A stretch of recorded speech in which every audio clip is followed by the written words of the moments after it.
What's up, everyone, and welcome back to Movie Raised.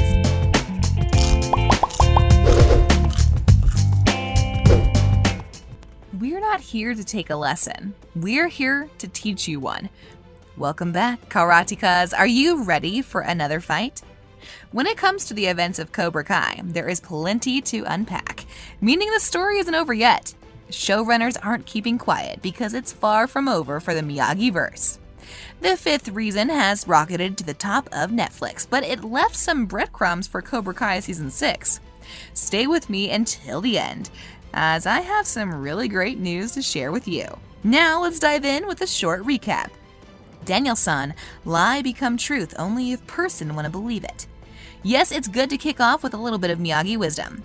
I would agree that this show has been a remarkably consistent yearly win for Netflix, and the last season was another rock-solid installment in the Karate Kid saga. This series isn't just about roundhouse kicks. The last season is an installment that's fixed on character growth, so the karate action takes a back seat. Given that the fourth season was laser-focused on the All-Valley tournament, if somebody told us that we were about to watch a whole season focused on the characters, nobody would have believed it. Season 5 kicks off with Daniel LaRusso teaming up with Chosen Taguchi in order to put a stop to Silver's malign influence. While Miguel Diaz is in Mexico searching for his father, the big bad Terry Silver is opening Cobra Kai dojos all over the valley. And Johnny Lawrence is in tow with his son, Robby Keene. That's a lot to shuffle, so you'll need to watch a couple of episodes before the series hits its stride. Miguel's initial trip to Mexico feels rushed, but that wasn't an entirely wasted adventure because this was a very important lesson for Johnny, Robby, and Miguel. Okay, so now if I'm completely honest, if we take in mind the propulsive momentum to an epic all-valley showdown, there's a comparative lack of kinetic energy compared to last season. The issues arise as plot points repeat and nothing gets completely clear until surprisingly late in the day. Where key characters previously in the show felt unable to develop and stuck in a rut because the plot demanded certain rivalries, Season 5 offers some very brave steps forward with the main cast. We saw Tori as more multifaceted than ever. An excellent storyline that unease over Silver rigging the All-Valley turns Tori into one of the season's most interesting characters. Miguel, Johnny, Robby, and their relationship is also brilliantly handled. The forgiveness and the thorny issues of family with a classic Cobra Kai spin are given the right amount of emotional heft, and seeing Robby's journey reach that point is really just another highlight of the season. We saw Chosen hitting that like button just like you should if you haven't done so already.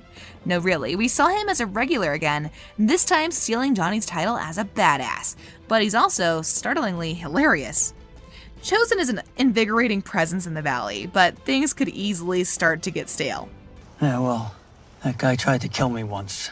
You don't forget or forgive something like that. After 5 seasons deep into the same core struggle against Cobra Kai. And when we speak about the leads, Johnny, who've already come an unbelievably long way, goes through some major development that promises even more growth. As a matter of fact, Johnny is the one who's got it together, and a compelling paradigm shift, while Daniel struggles under Terry's reign of terror. Okay, I won't spoil the whole story, but I can say that all the Cobra Kai calling cards are still here. Karate battles, epic needle, Rocky references, and Miyagi wisdom. And Season 5 takes bold, fresh strides towards the future. There's also an air-punching, jaw-dropping finale so good that it's easily the best episode of the whole series. The door is wide open for more, and there is plenty to unpack in Cobra Kai. Season 5 finished its job, but not completely. Talking about Season 5, Josh Held said, "We thought about somebody getting gravely injured when we entered Season 5. What might happen to Kreese in jail, what could happen with the Silver Chosen clash, Silver Daniel round 2 in the finale. We decided to take things up to the line and not cross over into people karate murdering each other. It was something that was discussed." Now let's talk about the release date. There are no official statements of any confirmation as of right now, but there's definitely been some chat from the first people about the future plans. John Hurwitz reassured fans back in July 2022 that he had plans, so he shared a tweet saying, "All I can say is that we expect more Cobra Kai to come, and that the Miyagi-verse is far from finished." Season 6 has not been written yet, and Hurwitz confirmed himself. "We'll get on that after filming Obliterated, but lots of kick-ass ideas are already percolating," he added. It took only one day for Cobra Kai to take Netflix's #1 spot on the charts, and that's just another proof that there's a lot of love and anticipation for the show. One way or another, we all expect Netflix to land on a decision, at least 28 days after the release of the previous season. And why do I say 28? Well, this is typically the data used by the streamer when it comes to renewing a season. Now, let's discuss the cast list. It is fair to say that most of the cast will return for the next season, if not at all. That would mean William Zabka and Ralph Macchio will be back as Johnny Lawrence and Daniel LaRusso, respectively. Alongside them, we'll watch the Karate Kids Mary Mouser, Tanner Buchanan, Gianni DeCenso, and Zolo Mariduena. There are some rumors that this time we might see Ona O'Brien as one of the regular characters. Martin Kove, Kreese actor, after his dramatic jailbreak in the Season 5 finale, would factor in far more heavily in a potential Season 6. Even John Hurwitz spoke about him in his most recent interview. The one person who's out there to potentially wreak havoc is Kreese, who makes his escape at the very end. There's plenty of drama to be had. You never know what might happen in Cobra Kai. That is why we love this show. But when we speak about Terry Silver actor Thomas Ian Griffith, this may be the end for him. Anyway, nobody could know what might happen with a character of his means and determination. Before we skip to the plot, let's not forget that Courtney Hengegler and Vanessa Rubio will smash that subscribe button and hit the notification bell.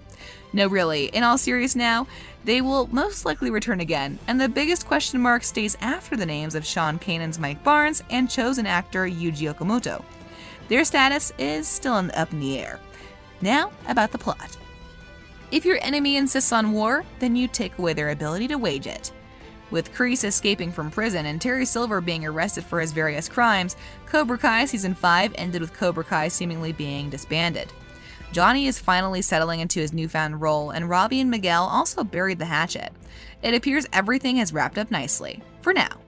But on the horizon, we can still see the Sekai Taikai tournament. This is like a karate Super Bowl, and I'm pretty sure that the creators have it on their minds.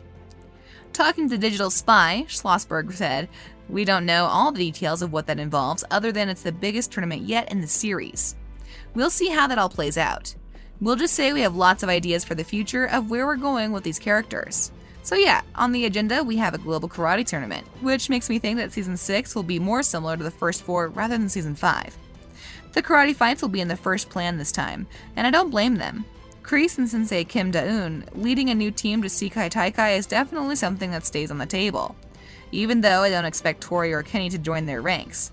They already left Cobra Kai behind, so there is enough room for the new characters here. So what's your theory? Thanks for watching. See you in the next video.